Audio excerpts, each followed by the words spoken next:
when I started working on this problem, or I guess when it started working on me, was probably really in the mid-'80s, and I found myself suffering from two things. One was a very lengthy sequence of nightmares about nuclear destruction, and they were very affecting dreams.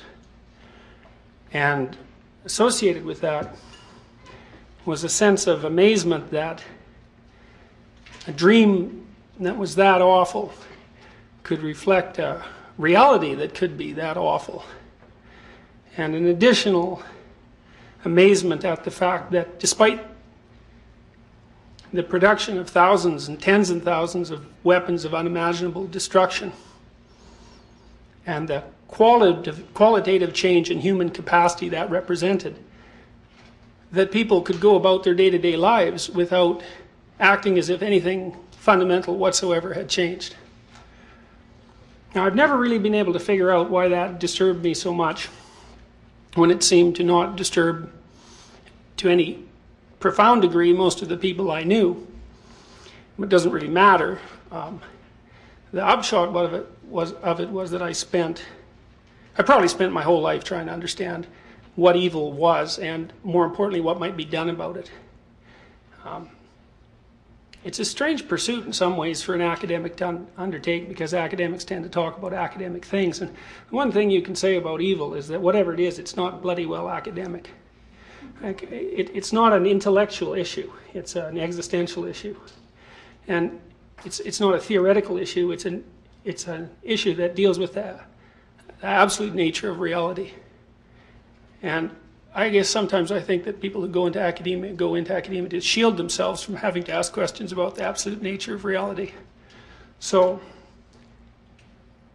anyways, I think before you can talk about something, before you can dare to talk about something like evil, you should do some thinking about what it is that you're talking about, definitionally speaking. And I learned this, I believe, from a historian named Jeffrey Burton Russell, who wrote a very detailed history of the idea of the devil in the 1980s, when such histories were strange, to say the least. He was very interested in the history, the embodiment of ideas of evil. And one of the things his work did for me was to help me clarify the distinction between two terrible things, a distinction that has to be made, and that's the distinction between tragedy and evil.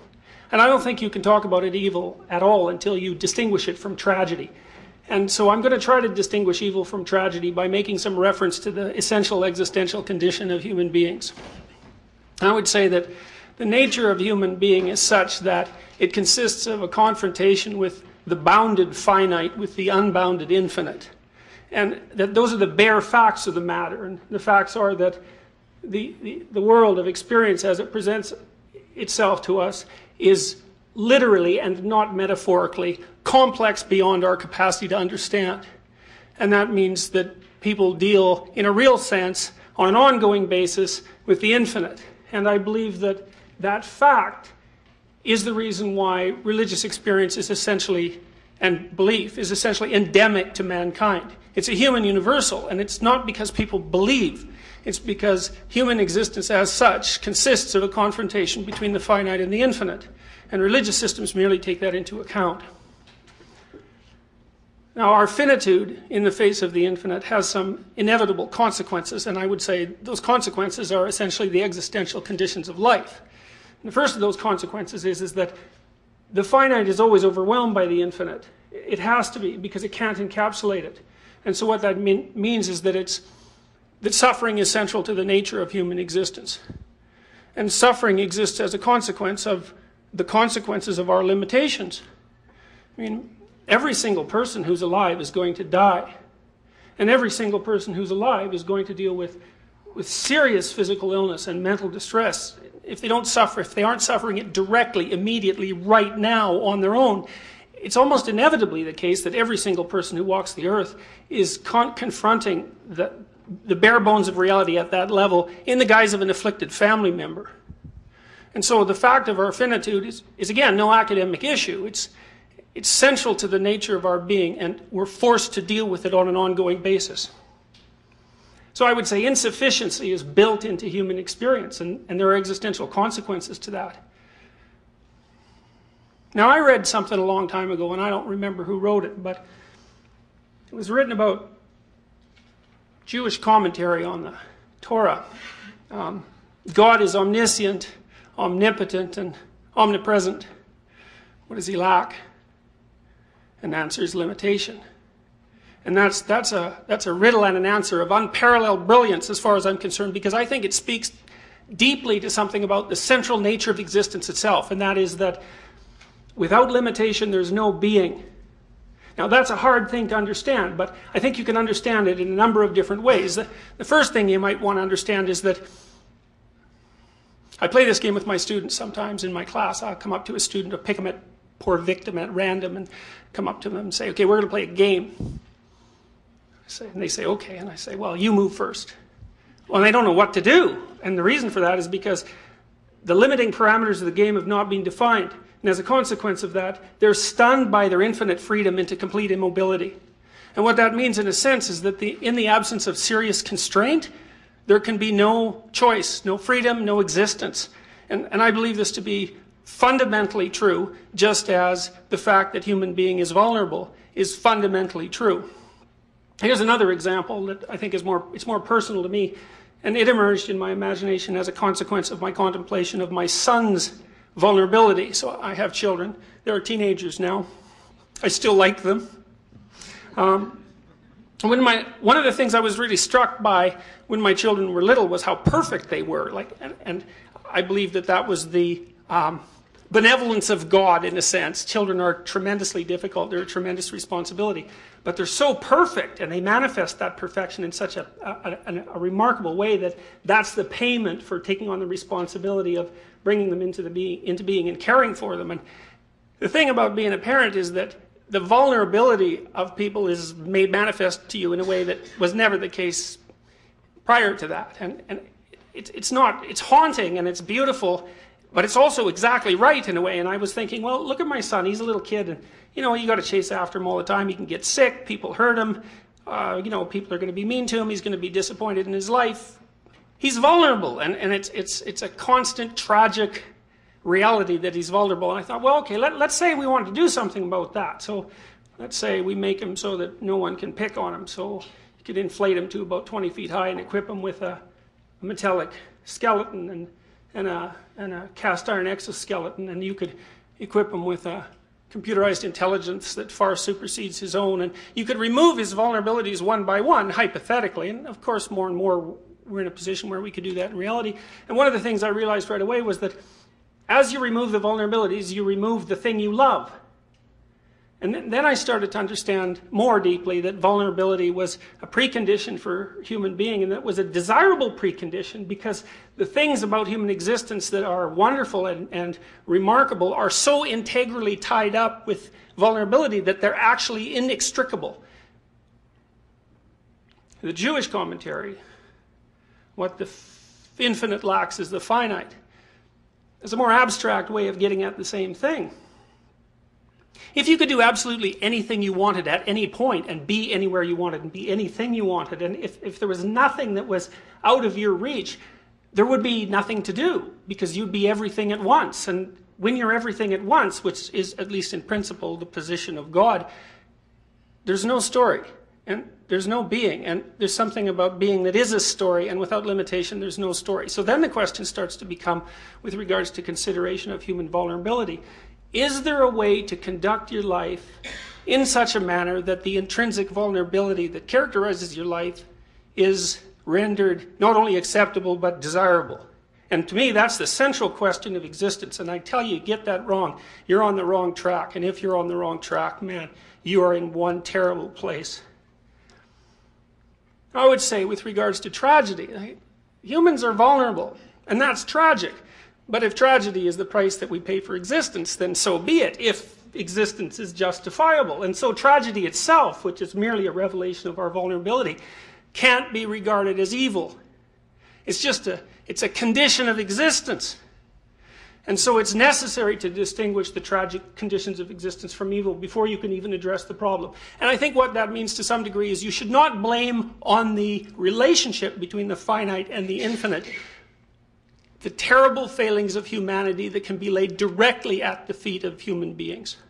So earthquakes aren't evil, and cancer isn't evil, and mental illness isn't evil, and predators aren't evil. They just are part of the way things are. But there are certain categories of human action that are definitely outside the parameters of mere tragedy, and those are the things we really have to get a handle on. Evil for me is differentiated from tragedy by its lack of necessity and its voluntarism. And it's a tenet, I think, of modern materialistic thought that there are social or material causes for actions, and it's an extraordinarily useful theory. And I think one of the unfortunate consequences of that is that we've tended to write off much of human misbehavior and attribute it to, say, insufficiencies in material conditions, which is not an acceptable theory.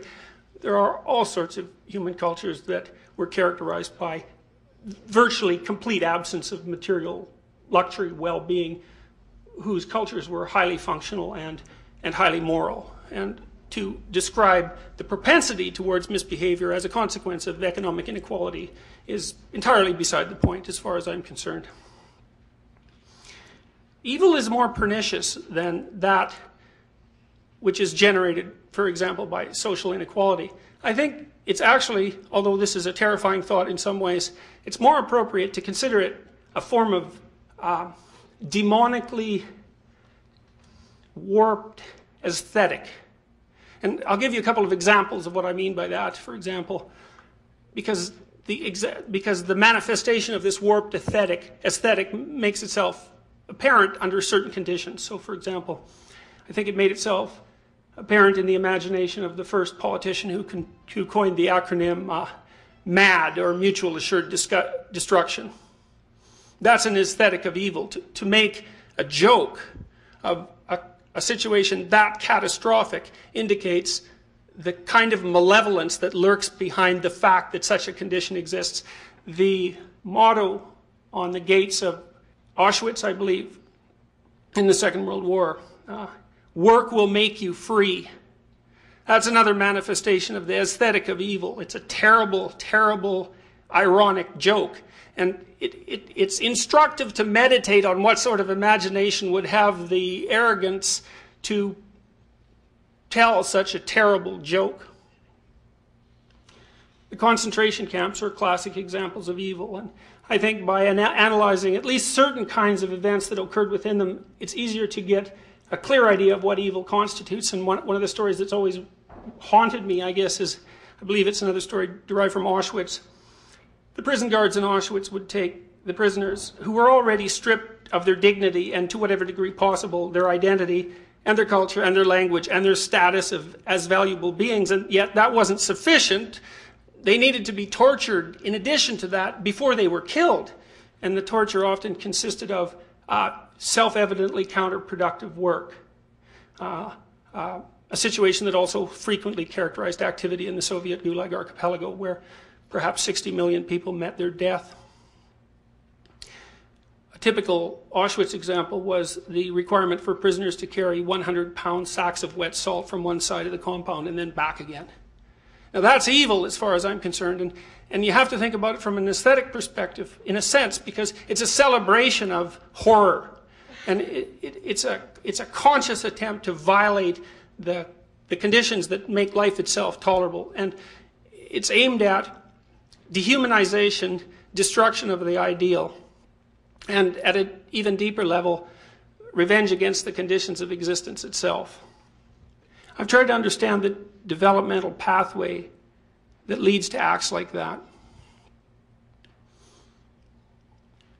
My academic research, as well as my clinical experience, has revealed to me that what appears to lie at the bottom of motivation for the excesses of behavior that characterize evil are two tightly causally related factors.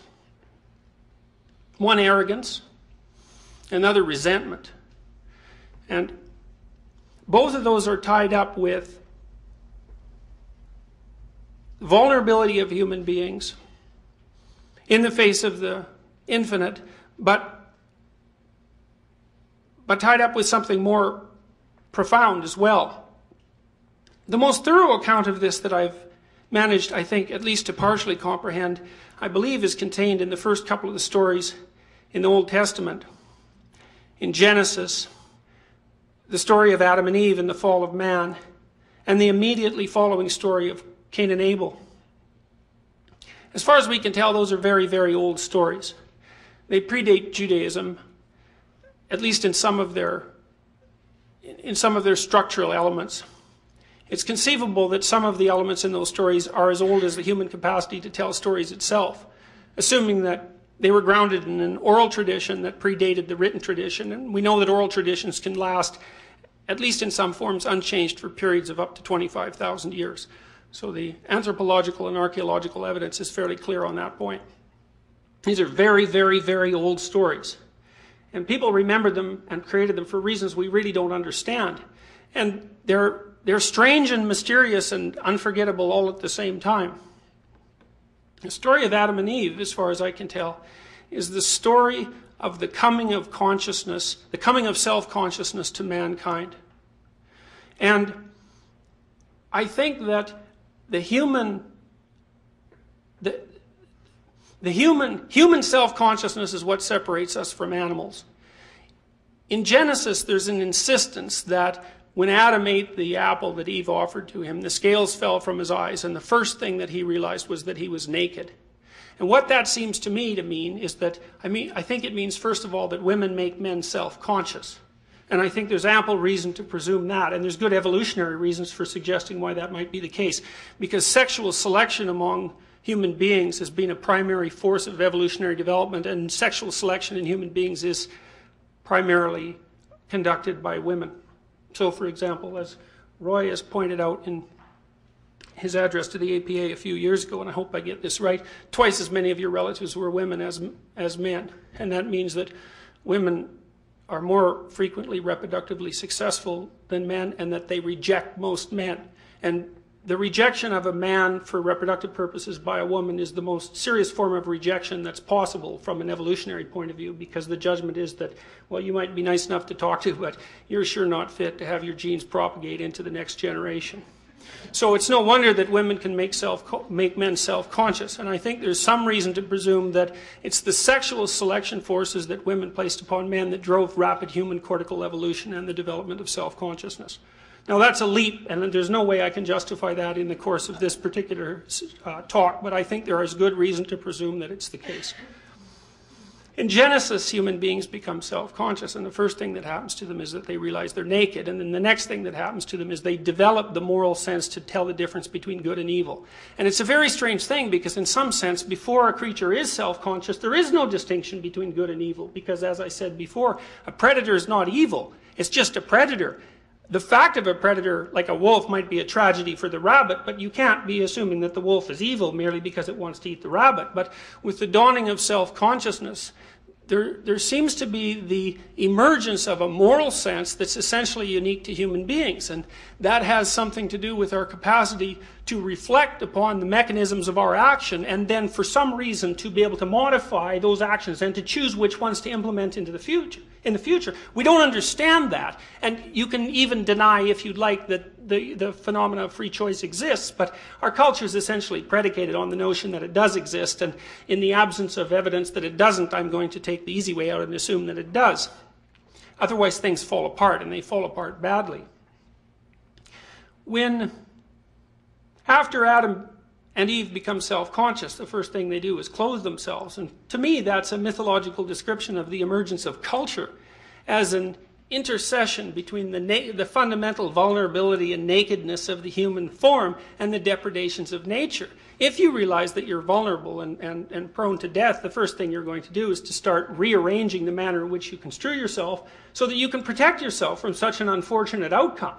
That's, I think, partly why God curses Adam with the necessity of work once God finds out that people have become self-conscious. Like, if you know that that winter is lurking in the future, for example, you're going to work. And animals don't work. They're just motivated to do whatever they do. But humans work, and that means they subvert their day-to-day motivations, their immediate motivations, for the purposes of future security. And there's a real cost to that. I mean, part of the cost is separation from the pure and unadulterated flow of animal life. And I believe that people suffer from that absence of flow continually. And the advantage they gain from it is that they can plan for the future, but the disadvantage is that they're calculating and cold and separated from their own instinctual resources.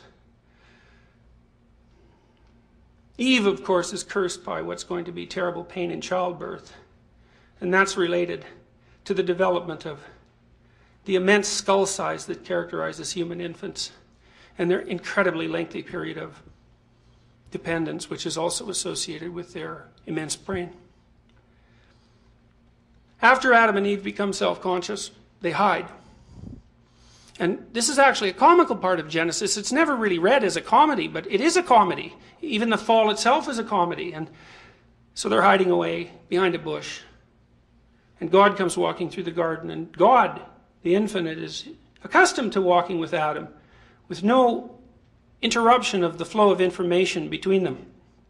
But Adam isn't there. And God says, you know, where have you gone? And Adam says, oh, well, I'm hiding. And God says, which is kind of stupid, really. And this is why it's a comedy. It's like he's hiding behind a bush. And this is God. And he can see through bushes. And like Adam should know that. But it doesn't really matter. He's hiding behind this bush anyways. And God, so Adam says, I'm hiding. And God says, well, why are you hiding? Well, it's because Adam is ashamed. And Adam says, well, I'm naked. And this is an example of the tremendous compression of human wisdom into a few lines that characterizes mythology. You say, well, why would people hide from God once they realize they're naked? And I would say, well, that's pretty obvious. Like, once you know you're vulnerable. Or do you really have enough courage to manifest any sort of semblance of a divine destiny? Well, the answer to that is pretty much clearly no, and it's no bloody wonder. And so the hiding is, people hide when they're self-conscious and vulnerable. And what do they hide from? They hide from their deepest destiny, and it's no wonder. And God says, okay, yeah, well, you figured that out, how that happened. And Adam says, and this is comical too, well, it's the woman's fault, which I think is really funny, and which actually may have been the original sin and not the eating of the apple, right? The first time that the man blamed the woman for his self-conscious misery, I think that's the real fall and not the rise of self-consciousness itself. Anyways, we know the rest of the story. God says, oh, well, the cat's out of the bag now, you know you're vulnerable, and from here on in, history starts. You're out of paradise. You're out of unconscious identification with the natural world. You're going to work. You're going to sweat. Lots of the time it isn't going to work. And women, they're going to be beholden to their husbands, not because that's divine fiat, but because the developmental dependency of a human infant is so extreme that women are cursed to rely on men for protection when they're at their most vulnerable. Fine. So that's self-consciousness and an explanation for why people would hide away from their destiny. But then the next story, the Cain and Abel story, really elaborates that out and describes it. And so Cain and Abel, of course, are two sons of Adam and Eve. And they're really the first people. Because, of course, Adam and Eve were made by God. So they're really not people at all, because people are born. And Cain and Abel are the first two people. And they characterize, as far as I can tell, two canonical patterns of reaction to the terrible vulnerability that's revealed as a consequence of the development of self-consciousness. Cain and Abel make sacrifices to God. Why? Human cultures make sacrifices. That's what they do. Sacrificial ritual is a human universal. Blood sacrifice is a human universal. Human sacrifice, at least in some anthropological epochs, was regarded as a human universal. Why do people make sacrifices to God? To please Him. It seems like a mystery to modern people. I ask my students, what sacrifices did you make to go to university? Well, they can answer that in 2/10 of a second. You know, they can't party as much as they might have. They can't drink nearly as much beer as they might have liked to. More seriously, a lot of them work. A lot of them have put their families in serious financial straits to send them to university. They've given up all sorts of things in order to pursue a course of action that they believe will best ensure their harmonious relationship with the nature of reality. Everyone makes sacrifices. Okay, we can say that now because we're psychologically sophisticated and linguistically sophisticated, and we know something about human psychology. But thousands and thousands of years ago, before people had this explicit psychological acumen, the best they could do is act out and tell stories about human psychology because they hadn't developed any further than that. And Cain and Abel is one of those stories. The sacrifices are burnt on an altar. Why? Well, the smoke rises. Well, so what? Well, God's up in the sky, and if the smoke rises up there and he gets a whiff of it, he can tell what the quality of the sacrifice was. And you can laugh about that, and you can think about it as primitive, but it's not primitive. It's artistic, and it's beautiful, and it's accurate. And here's why. It's because before the invention of the electrical light, and maybe before the invention of fire, and the closest a human being could ever get to direct confrontation with the absolute unknown was to look up at the night sky. Because the night sky, especially when it's sprinkled with stars, confronts you directly with the fact of the infinite. And to make the presupposition that God resides in the infinite, and you're having a direct experience of the infinite at that moment, is not a primitive notion. It's a very intelligent and creative hypothesis. And so the notion that God occupies the sky, the day sky being equally as impressive as the night sky, is not a primitive hypothesis. It's a reflection of the nature of a certain kind of human experience. You burn something and you send the smoke up. God gets a crack at determining the quality of your offering, the quality of your sacrifice. Well, let's be perfectly clear about this. If your sacrifices aren't first rate, the nature of your relationship with the infinite is going to suffer dreadfully.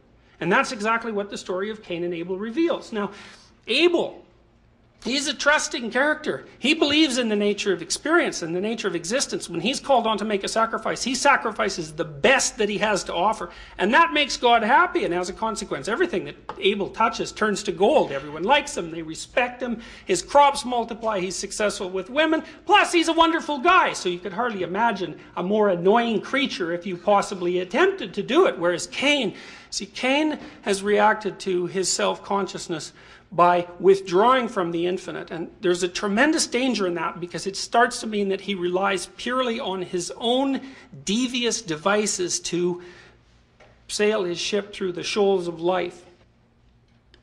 He believes, as his arrogance develops, as a consequence of his withdrawal from the infinite, a contact that he can't tolerate because he can't tolerate his own vulnerability, that he's able to deceive the structure of reality itself, to offer second-rate sacrifices to God himself, who can see absolutely everything, because the infinite is absolutely everything, and to prevail nonetheless. Well, needless to say, this does not work. And it doesn't work in an obvious way. If you talk to people and they reveal to you their unnecessary suffering, it's very straightforward to look behind what it is that they have to say. They'll tell you the poor decisions they made in their lives and the opportunities that they didn't take and the chances that they didn't have enough courage to grasp and the sacrifices they failed to make. There's nothing mysterious about it. And their own experiences teach them full well that they pathologize the relationship they have with the nature of reality. Well, that's a terrible thing. Well, and Cain is dreadfully unhappy. He's unhappy because nothing he ever wants happens, and that's partly because he doesn't really want it, because if he really wanted it, he'd make the right sacrifices. The salt is rubbed into his wounds by the existence of his brother, for whom everything seems simple, but of course really isn't. Cain goes to complain to God. And I had to read 3 or 4 different translations of these particular verses to figure out what this meant. And he says, what in the world is going on here? I'm working myself to the bone. I'm sacrificing things left, right, and center. Everything I touch turns to dirt. Everything turns against me. Like, what's up with the nature of reality? Cain's essential vulnerability is revealed and exacerbated by his pathological attitude towards his own actions. God says to him, essentially, sin is a predatory cat that crouches at your doorway and leaps on you at will. But if you only wanted to, you could master it. And that is absolutely the last thing that Cain wants to hear. Because if things are going from bad to worse for you, and you're playing a causal role in it, there's nothing more horrible than that someone can do to you, but reveal to you in a way that you can't deny that you're entirely complicit in your own demise. And that's exactly what God does to Cain. And so what does Cain do? Well, the logical thing would be listen, because if the structure of reality itself tells you something, it's best to listen, since there's no way out of it, but that's not what Cain does. He's so incensed by his sensual vulnerability, compromised and exacerbated by his failure to make the appropriate sacrifices and to conduct himself appropriately, that he decides then and there, number one, to destroy his ideal, to reduce the tension that he feels when that ideal exists as a contrast point, and number two, to destroy the favored son of God. And so he goes out into the field and kills Abel. And God comes along and says, where's my favorite son? And Cain says, I killed him.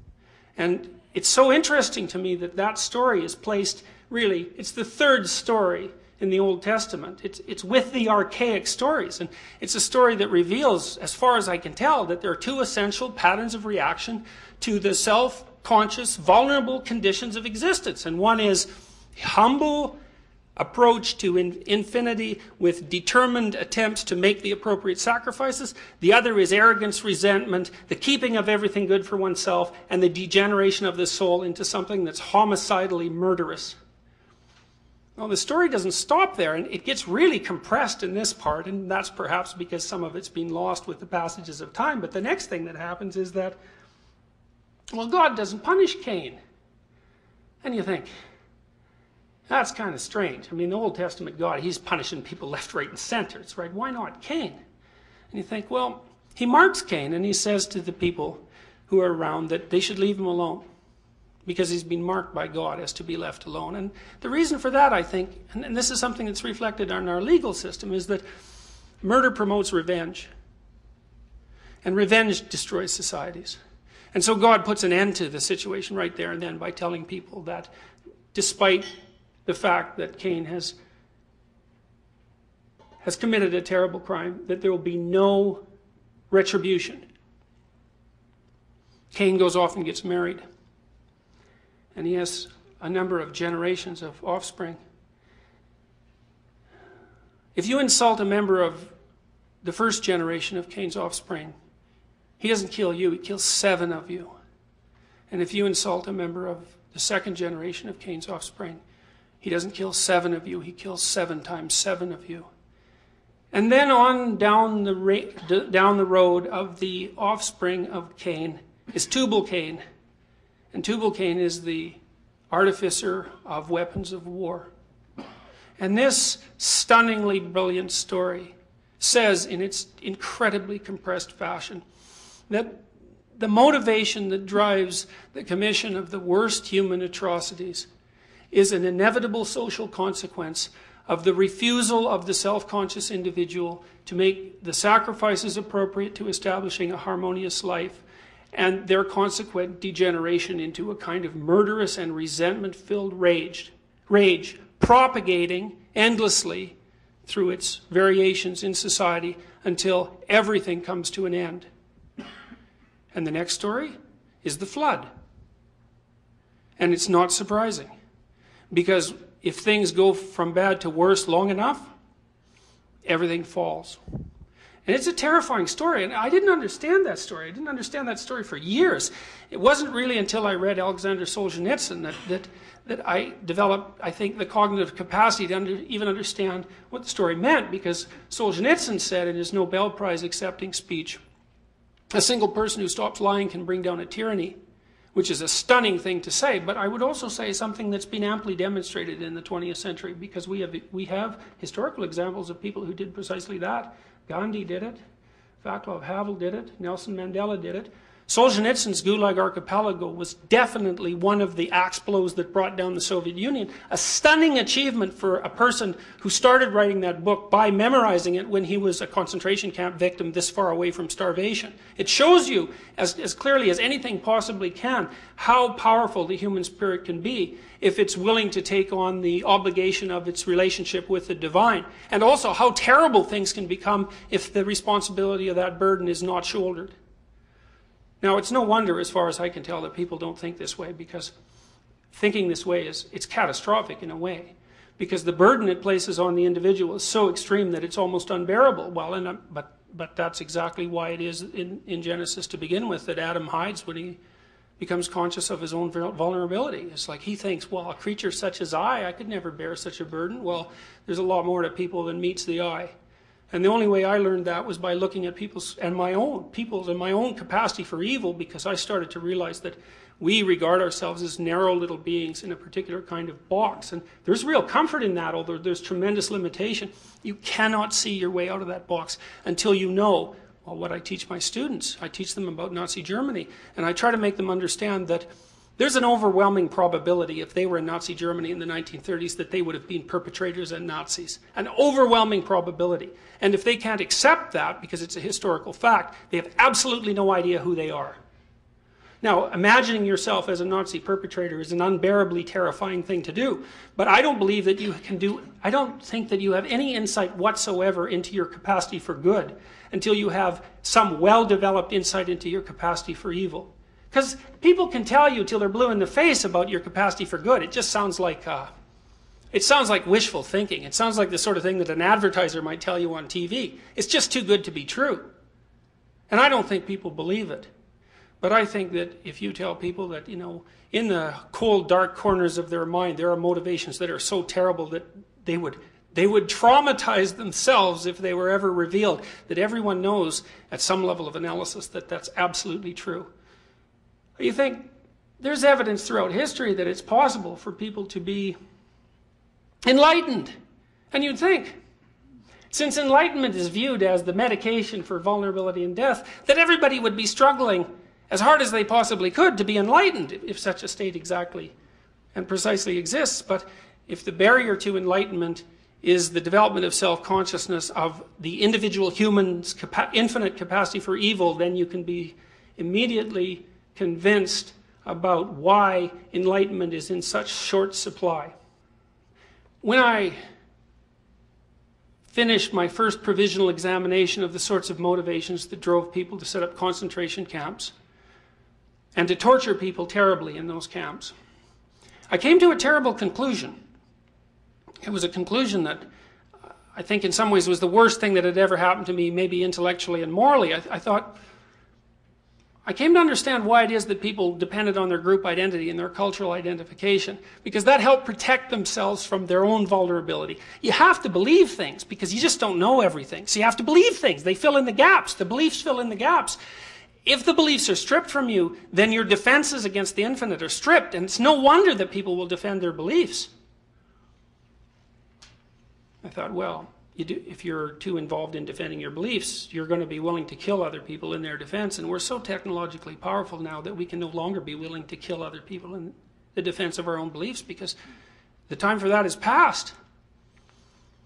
And I realized, well, if you don't stand up for your beliefs, you leave yourself bereft. You're open to the depredations of the infinite. That's equally intolerable. It seems to leave no way out. There is a way out, you know, and I think it's the way out that genuinely religious people have tried to offer humanity for thousands and thousands of years. And the way out of the conundrum posed to you by your reliance on ideological beliefs and your vulnerability in the face of the unknown is the development of a truly integrated and powerful character. And that's individual development. And it means constant confrontation with things you don't understand and constant attempts to ensure that your character is composed of truth and solidity rather than deceit, and to make of yourself something that's built on a rock and not predicated on sand. And the thing is, it's one thing to tell people that because maybe they should take care of themselves. But I don't know if that's enough to tell people because they don't take care of themselves that well. But it's a completely other thing to say, look, you know, every time you make a pathological moral decision, you move the world one step closer to complete annihilation. And I absolutely believe that. I think the historical evidence is crystal clear. And I also think that every time you make an appropriate moral decision and you manifest moral courage in the face of your own vulnerability, then you move the world one step farther from the brink. And that's the case for every single person. You know, Solzhenitsyn said, drawing on his Eastern Orthodox Christian background, every single person is the center of the world. A center of the world. Not the center of the world. The world's a complicated place. It can have all sorts of centers.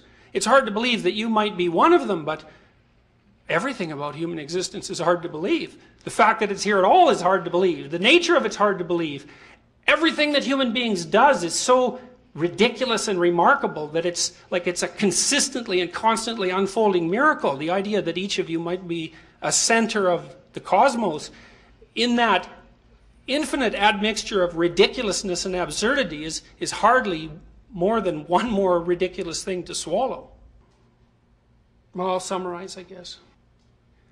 I said that tragedy is a precondition for being. Being is the interplay between the finite and the infinite. And in that interplay there's tragedy, and there's no way out of that. Evil's something different. Evil's the conscious attempt to make the conditions of existence more pathological than they have to be. And it's motivated by conscious intent. The motivations arise because people pay a terrible price for their self-conscious awareness, and that awareness is their awareness of their vulnerability. And that is a terrible thing to be aware of.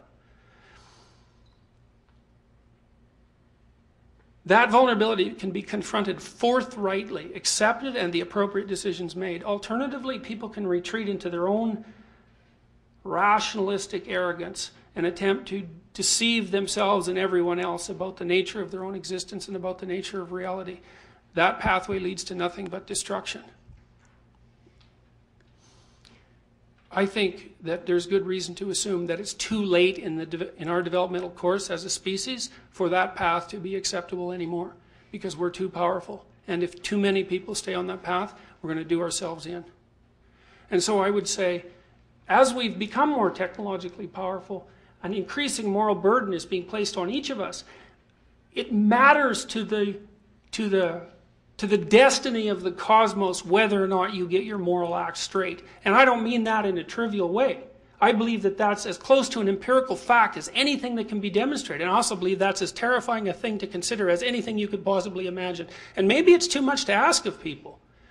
But you know, our great religious traditions do continually remind us that inside every human being there's a spark of divinity. And that idea is a precondition for our entire system of law. There's always the possibility that it's true. And if it's true, it means that there's an infinite avenue of potential that lays open to every single person, and that the ability to transform the terrible conditions of reality into something not only acceptable but worthy of celebration actually lies within our grasp. And the alternative to that is the continual generation of a kind of hell that's so incomprehensibly awful that by any reasonable person's standards, it has to be regarded as something to avoid.